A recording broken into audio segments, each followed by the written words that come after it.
Well, welcome everyone. I am excited to be welcoming you to this month's On Track session. So if you guys remember back to October, all the way in October, we take feedback from our members during the Get Moving Middleton and through a survey. And the thing that really stood out to us was communication and all different types of it. So that's where we've built our On Track program for this year.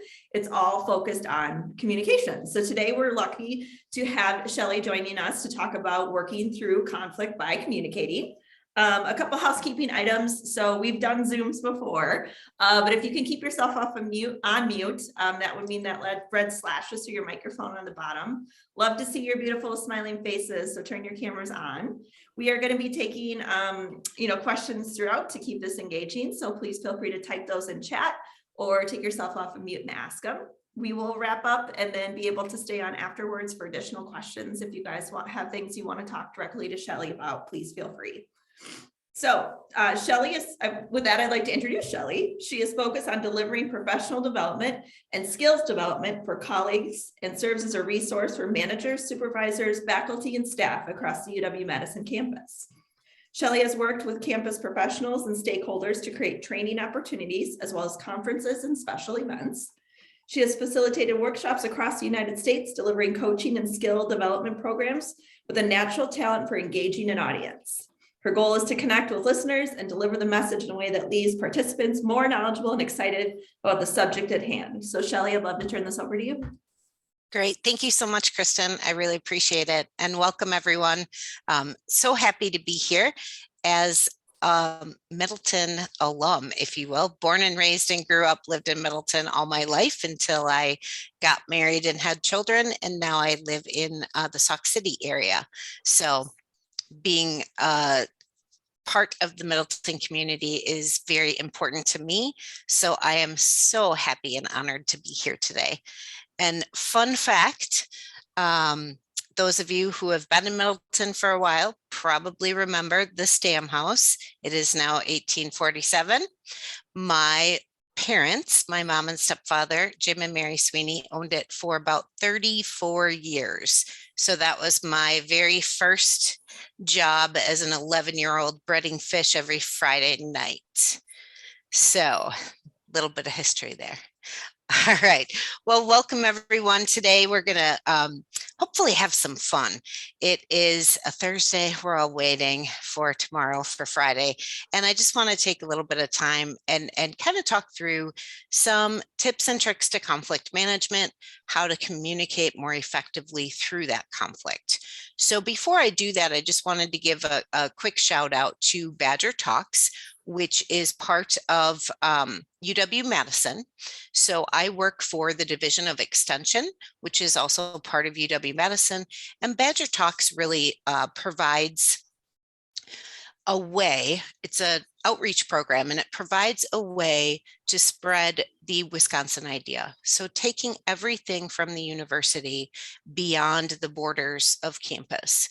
So it's really our honor and privilege as UW-Madison employees and part of campus to help spread this Wisconsin idea across our great state. And we do that by engaging residents like you all on topics that you care about, sharing the latest discoveries of our faculty, our staff, our students, our research programs. And that's what I find most exciting. So it's our goal to bring the university to you and help spark ideas and conversations on topics that are important to you and your communities. So with that, Extension is a school college division, part of UW-Madison. And our mission, we have about 800 employees, including faculty, in 72 counties across campus. We also have about 20,000 volunteers that volunteer for our programming. Our mission is really to connect people with the university.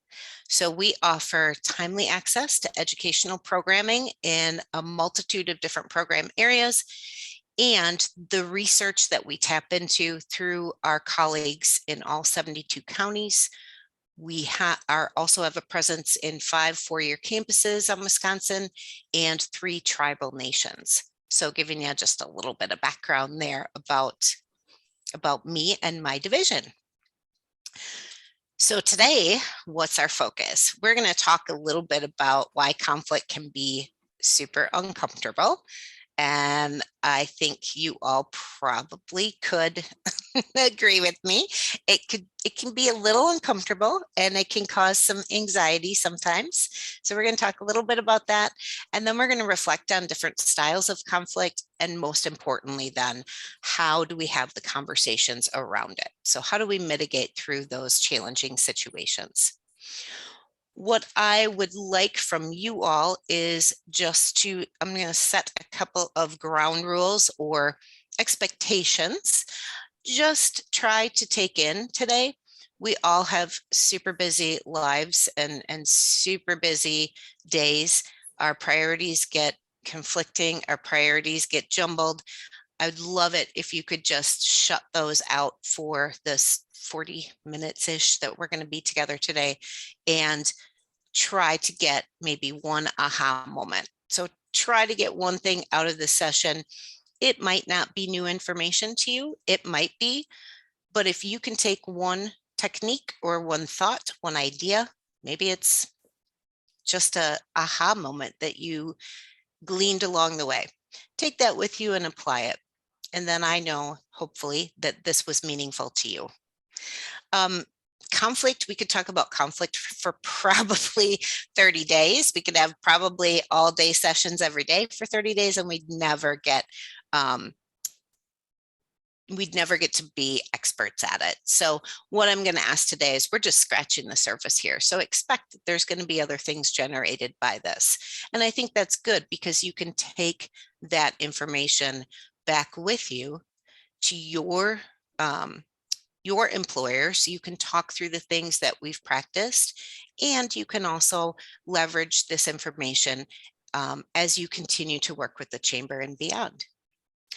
So take some time today. If we do some sharing, please be as interactive as you feel comfortable being. Utilize the chat if you're more comfortable with that. If you'd rather unmute and ask questions, please do that as well. If we talk about things that are confidential, I'm just going to ask that you respect that confidentiality, and what is said here stays here, but what's learned here, you're going to leave with it. So the first thing I'm going to ask you to do, and I just had to put a little humor into this with this picture today, because I felt like that a couple days ago. I felt like wanting to do that very badly when I was in a more of a conflict situation. I just want you to reflect for a minute, and in chat, I'm going to invite you to answer these two questions. It can be as short as you want it to be, but what is a challenge that you face or you experience in dealing with conflict? And then what's one reason why you're here? What's something you want to gain from the workshop? I think many of us are going to agree with Kristen. We have conflict avoidance. It's easier to avoid it than it is sometimes to handle it. But there's going to be some ramifications of avoiding conflict that we'll talk about as well. Differing values and expectations. Oh, that's a really good one. Not taking it personally. Everyone says that, don't take conflict personally, but I will tell you that it is personal. There's feelings involved, there's emotions involved, there's thoughts and perceptions and ideas which impact us and the way we operate. So it's really hard not to take it personally. And I'll talk a little bit about a strategy that instead of saying don't take it personally, I'm going to ask that you assume positive intent. Because taking it personally is really, not taking it personally is really hard to do. Assuming that someone has the best intentions in mind is a little bit easier. Not addressing it until it gets very bad. Wanting to be heard.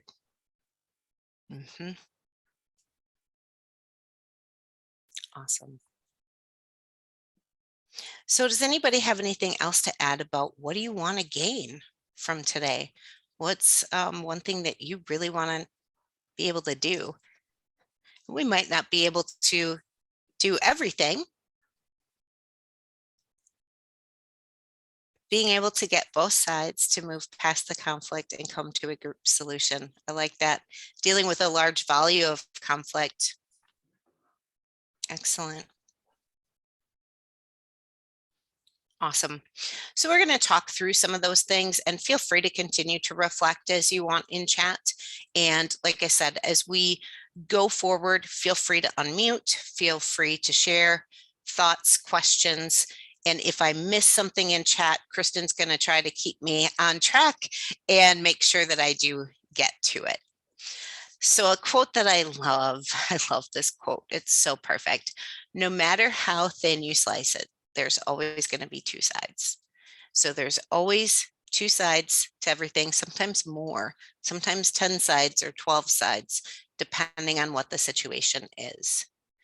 So when we have conflict, it can really impact us, not only in a personal way, in a professional way, but it can also impact our relationships going forward. So we all experience conflict, whether it's at home, in the workplace, in our communities. A lot of us are really uncomfortable. And I think it's because we've been taught that it's best to avoid conflict. And if there is constant conflict, or if there are people who are in constant conflict, it means they're bad employees. And that's not always the case. It could mean, or you might perceive that they're just not skilled, basically incompetent to be able to have any sort of conflict conversations. And that's not the case either.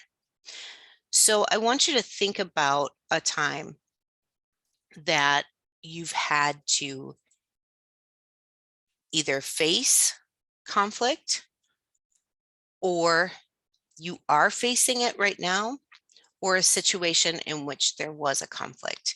And I'm going to ask that you continue that thought as we talk about varying things, because we're going to come back to that situation, and I'm going to have you think through it using a different lens. But when faced with conflict, if it's not addressed, what happens?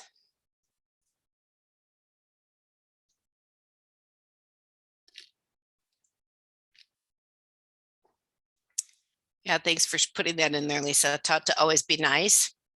And conflict doesn't seem like it's nice, right? Because it's conflict. There's something wrong. So that's not being nice if you address it. So what happens if we don't face conflict?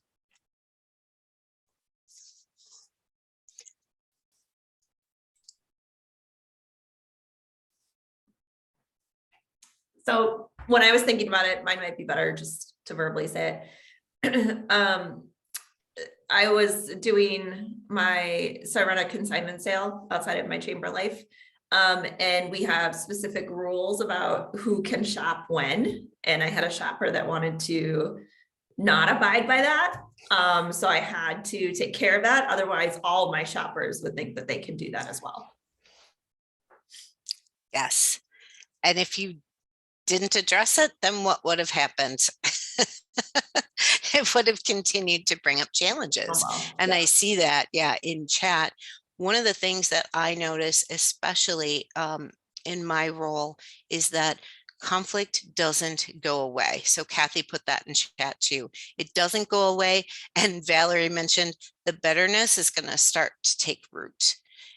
And I'll expand upon that even more and say, not only is it going to take root, it's going to grow, and then it's going to spread like a weed, and it can lead to toxic environments. And that's why it's super important that we do have conversations around it, and we try to mitigate through it in a healthy, inclusive, and constructive, positive way. So there are a few different conflict styles, if you will. And a conflict style is really a person's behavior or routine when you are in conflict. So it's a pattern response, maybe clusters of behaviors that we use when we're faced in that conflict situation. Generally, it's going to involve a set of behaviors that you're comfortable using based on your prior knowledge, experience, your part of your culture. They're all things that it's kind of a set of behaviors that you're comfortable, that you set into. And we also remember that having success in a specific way, will repeat that success. So when we've used a behavior style skill within conflict, it becomes natural because it was working. If it doesn't become natural, then we kind of avoid it. So I want to talk a little bit when we get further along, how to practice some of these not so natural, maybe processes that the more you use, the more they will become natural. So it won't be just a behavioral orientation. And the first thing I want to do is just identify some of the conflict management styles. So if you look at this grid, this is kind of an instrument that is based on 2 dimensions. One is how assertive we behave. That is our concern for ourselves. High concern for yourself could result in aggressive behavior, whereas low assertiveness or concern signals high discomfort in being in conflict. And then how cooperative we are. So that's concern for other. High cooperation results in having a strong regard for the relationship, whereas the low cooperation reflects that little concern for the relationship and more discomfort about being in conflict with one another. So if you look at some of the different types, we'll talk about this, and I want you to kind of think about it on the grid. Avoidance, low self, low others. Competition, high self, low others. Accommodation, low self, you're not caring as much about what you're getting out of it, but you're accommodating what the other person wants. Compromise, mid self, mid others. And collaboration, which is on that high self and high others. So the one that we're going to focus on today is collaboration. There are different styles for every situation.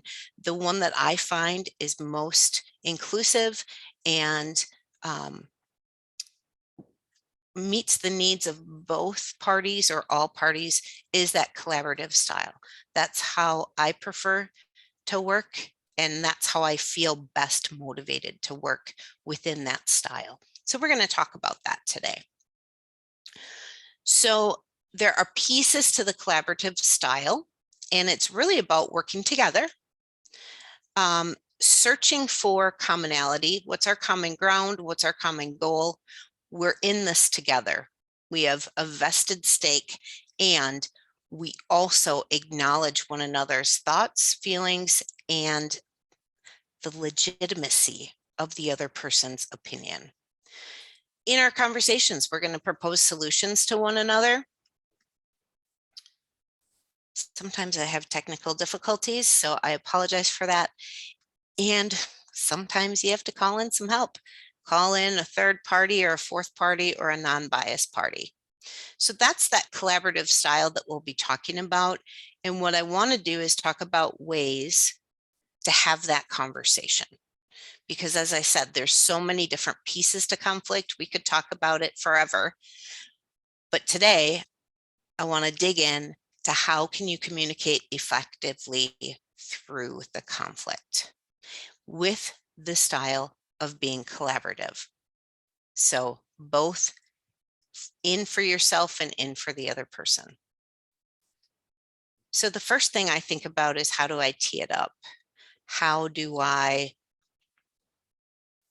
set the stage for when conflict comes up?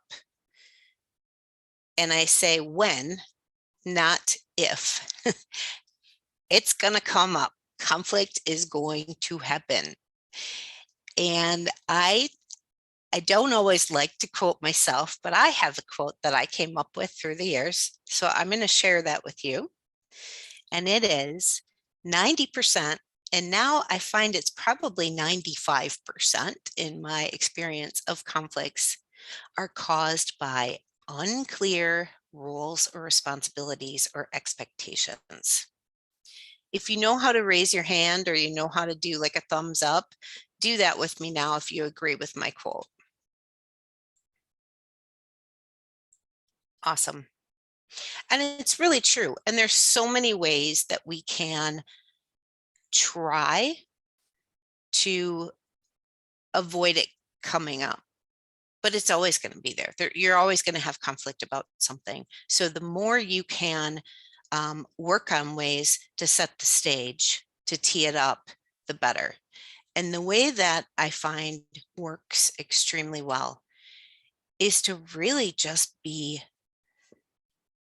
proactive about conflict. It's going to happen. So on your team, something we do, we set ground rules. When conflict comes up, because we know it's going to, how are we going to handle it? What are some expectations that we want to take? What are some ground rules we want to set about it? And one of our ground rules was being champions. So making sure these conversations happen frequently, and we all get comfortable doing it. It's not going to be always comfortable, but if we talk about it and say, no, this is a hard conversation for me to have, and it might be hard for you to hear. But we agreed if we had conflict, we're going to handle it this way. It's a different way to think about it because you are expecting it. And some people would say, well, we don't want to expect conflict. If it doesn't happen, great. But when it does, you'll have identified a way and agreed upon a way that you're going to handle it together. So set ground rules. Clarify roles and responsibilities in the beginning and expectations around those roles and responsibilities in the beginning. And if things get muddied along the way, champion the conversation. Now, I know this is all good and great, but it's not always able to get set up ahead of time, right? Doesn't always happen that way. So how do we manage a conversation if we haven't set the stage and the ground rules for how it's going to look? Or even if we have set the stage and ground rules, what happens if it all blows up in our face?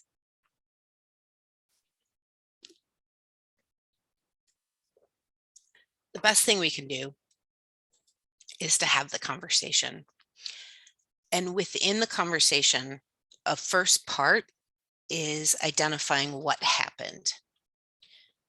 So the what happened conversation is really exploring the need for each person to express and validate their version of what actually happened. It's where we kind of clarify perception versus reality, or perception is reality. So the perception is our own version of what happened. We clarify the intent. What did you intend to have happened? And what actually did I see happening? And then what role did we each play? And how could we do it differently? So 3 distinct parts of this. What happened? We identify perceptions, we identify intentions, and we identify our contributions. Then we can talk about options or solutions, or what do we do now? Earlier I said, don't take it personally, or that's kind of a thing that's really hard to do. And I said, assume positive intent. Intent does not equal impact. So I could have a very positive intent and say something to my colleague with all thoughtfulness, or I think I'm being thoughtful when I say X. When I say, you are so loud, I think you need to tone it down a little bit. let's say I'm just not too skilled on saying that, so I say it that way. Her perception of that is I'm mean, and that's not very nice to say you're too loud.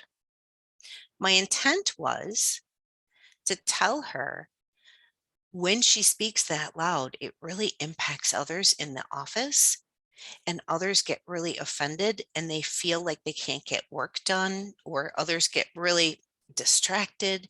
They feel like they can't get work done. So do you see there's kind of teeter-totter of intent versus impact? When we're giving feedback or we're having a difficult conversation, it's really important to clarify and focus on the intent, what the impact was,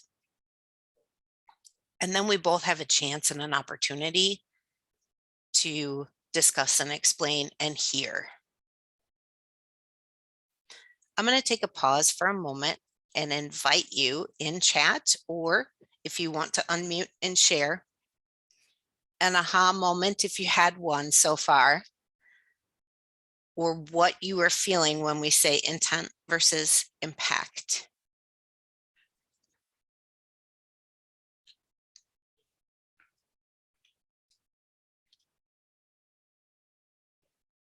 Or an aha moment about anything that we've just talked about.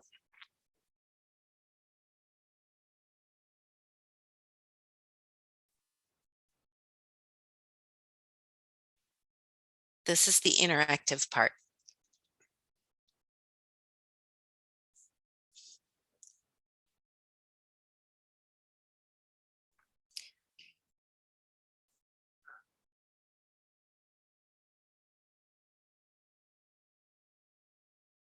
Oh, that's a really good point, Olivia. What if someone is too worked up to understand the intent? That is such a great statement, and it happens more often than not. And I will tell you that what we're going to talk about a framework of having the conversation actually is a framework that is used to give feedback, but it works in both giving feedback and having difficult conversations. And one of the things to know is that it isn't necessarily going to be solved right then and there. If it is, wow. There might be times that someone is very upset. Their emotions are coming into play. They are having a hard time understanding the intent. They're not getting it, or they're not getting the intent, and they're not hearing the conversation. What I use in those types of instances is a strategy where I say, you know what, let's take a timeout.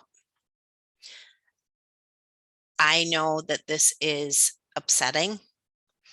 I understand that it's a lot to process right now. Let's take a timeout. Let's take a step back. Let's take a break. And I'm going to let us both have time to sit with this. And then we can come back to it when we're in a better headspace. And the reason that you do that is to allow for that thoughtful approach of, I need to sit with this for a little bit so that I can pull out the positive intent. I can pull out those pieces, even if I'm not seeing that they're there right now. What's a super important piece of this, though, is that you don't wait too long and that you do circle back. So part of the statement is, I understand this is really hard to hear. I'm having a really hard time telling you this as it is. let's take a time out and just kind of process this. Would you be okay with us coming back to this tomorrow? I'll set up an appointment on our calendars and then we can revisit it. Don't wait too long, but give it enough time. Give it a little bit of time. The longer you wait, though, the more it's going to fester. So just give it some time. I really think that helps, and it helps buffer the shock of, especially if what you're saying is a surprise to the person. Maybe they haven't heard it before. Maybe they're just like, whoa, that wasn't my intent at all. It's your emotions come out, right? We as humans have fight or flight. For me, my parents would say, because I'm the redhead of the family, I have more of the fight in me than I do the flight. But for others, they like to shy away from things or run away. So you're either scared of it or you just jump into it. I'm gonna defend my position here. Let's go. Let's fight. So taking that out of the equation is really going to be beneficial to foster an environment where you can talk about it. Lisa shared that she likes considering the intent. So everybody does have different backgrounds, different circumstances, different ways that they're going to interpret the message. So the way you hear something might not be the way the speaker or the other person intended that you heard it. So intent is really the motivation in doing or saying something, and the impact is how those words or actions are seen and how they make others feel.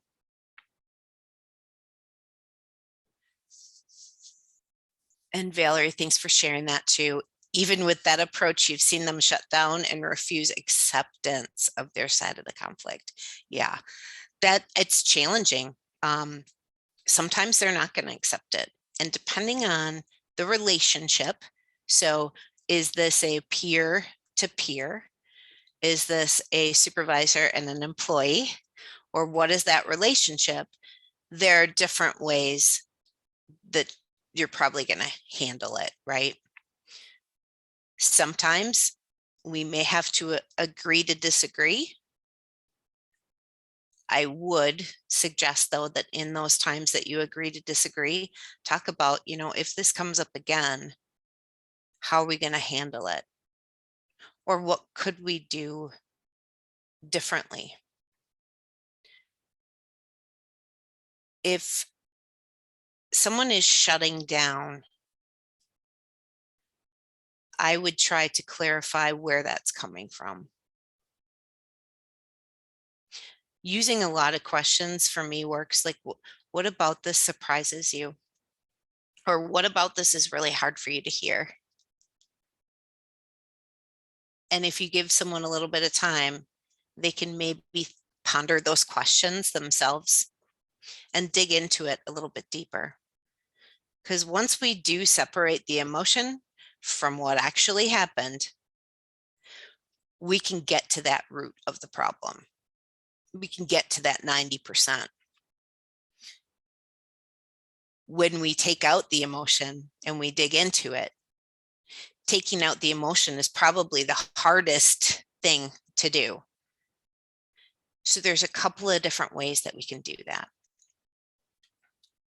And the first one is applying a framework within our conversation. So I'm going to ask now that you dig out that conflict, that situation that you've recently faced or are facing now, or another situation in which you've had to deal with conflict. And I'm going to just have you take about 20 seconds and get that back in your mind and think about what actually happened. So what was said, what happened, what was the result?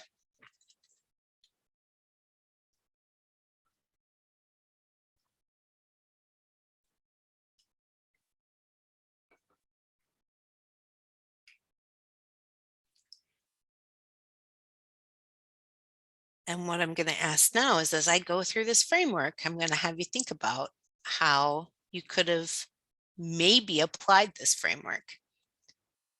So the first thing, and it doesn't need to be in this order, nor should it always be in this order, but assume the positive intent. What's your reason for bringing this conversation up? Is it, I just don't like this person and I need to tell them that they're being a jerk? Probably not the best conversation to have, because it's probably not going to be constructive. I value our relationship as peers, and I noticed that this happened and it's upsetting to me. So I want to talk through it with you. I want to understand if I interpreted it right or if that was your intent at all. What actually happened? What was the thing that you saw or heard? What was the impact of what you saw or heard? When you said that I was being too loud, I took offense to that because I feel like I'm not that loud of a person, right? Or when you said I was being too loud, that was really hard for me to hear. And it was hard for me to hear because you said it in front of everybody. Everybody heard it. And so I felt stupid, or I felt embarrassed. What was the impact? I don't think you meant to do that, did you? I don't think that was your intention. What do you think about that?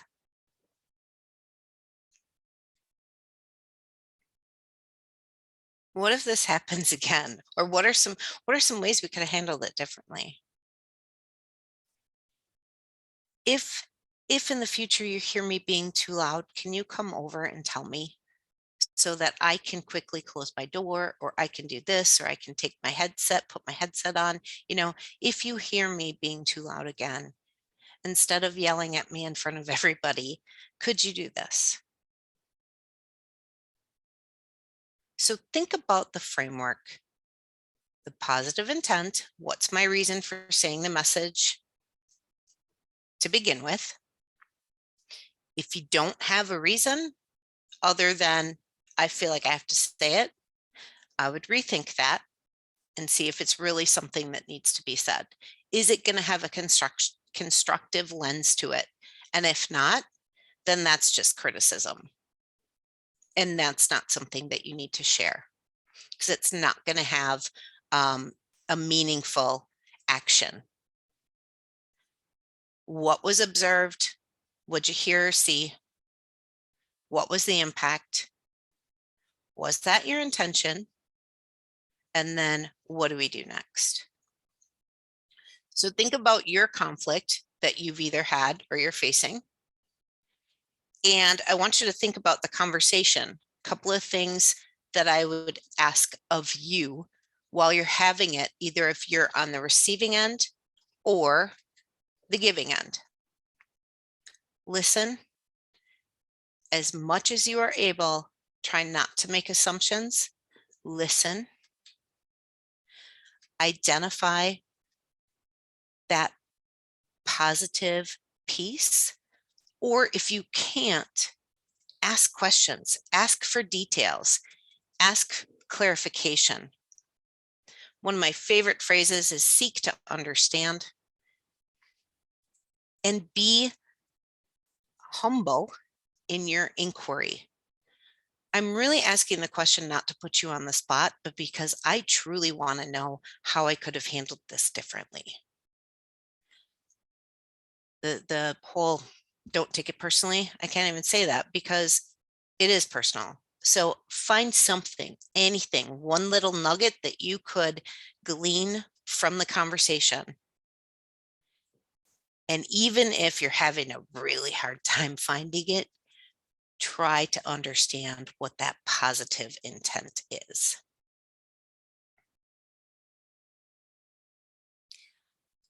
I'm going to pause, and I did send these slides to Kristen, and she will send them out to all of you. But I want to pause and invite time for reflection and questions. The time seems to go really fast. So that was a lot of information. But if you think about just those little steps, how do you feel about those?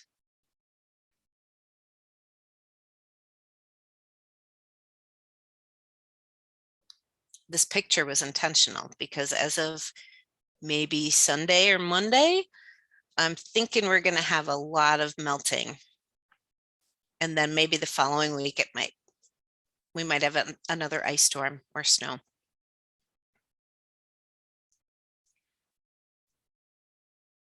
Feel free to put anything in chat if you would like to ask a question, or if you just want to take a moment. I'd love to hear your aha thoughts. Great question, Kathy. Thank you. Timing. It's got to be timely. Do not wait very long. Naturally, I'm going to ask that you take some time to just kind of think through it. And if it's a really difficult situation, you might want to plan out that conversation by using those steps. If it is not timely, if you say, you know, when you did this 6 months ago, when you did this thing, it's not going to be applicable anymore. It's going to be really hard for that person to take themselves back to that situation. And they're probably going to say, why didn't you tell me this sooner? Think about if you're eating and you have something stuck in your teeth. And all day goes by and maybe you're presenting like I am on Zoom right now and I have a big hunk of spinach in my teeth. And no one told me that it was there. So at the end of the day, I go home and I look in the mirror and there it is. I think, why didn't someone tell me? So think about that. Do you want to tell someone? Do you want someone to tell you if you have spinach in your teeth? And if you do, then tell someone else.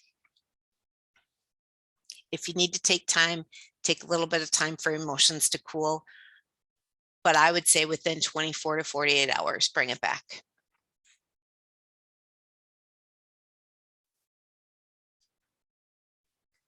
With that, I'm going to invite you to continue to ask questions if you want, but I will turn it back to Kristen because I know Kristen had a few things that she wanted to close with as well.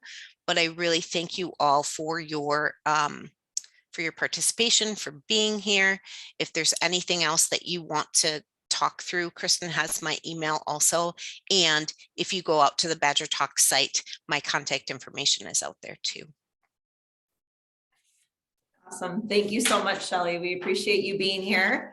Like she said, I just want to run through a couple updates. First of all, thank you guys for coming. We appreciate you joining us virtually and in person and all the things. We love having you guys around. Huge shout out to today's sponsors. Thank you to TBS and Upper Iowa University. Their support helps us keep these programs up and running and bringing them to you. So thank you to our sponsors.